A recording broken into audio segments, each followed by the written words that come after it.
കളി നിങ്ങൾക്കറിയാം. കഴിഞ്ഞ ലോകകപ്പില് ഏറ്റവും മികച്ച മത്സരം പോർച്ചുഗലും സ്പെയിനും തമ്മിൽ കളിച്ച 3-3 3-3 സമനില വന്ന മത്സരം.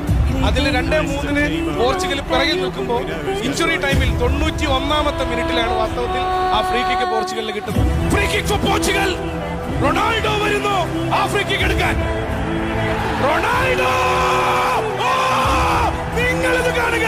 Why this man is called a genius? Football ലോകത്ത് എന്തുകൊണ്ടാണ് ജീനിയസ് എന്ന വിളിപ്പേരിന് പോർച്ചുഗലിന്റെ പ്രിയപുത്രൻ അർഹനായത് എന്നടിവരയിട്ട് തെളിയിക്കുന്ന goal Cristiano Ronaldo over the board. It's 3-3 in Sochi. വന്നിട്ടെന്ന് ചൊല്ല് തിരുമ്പി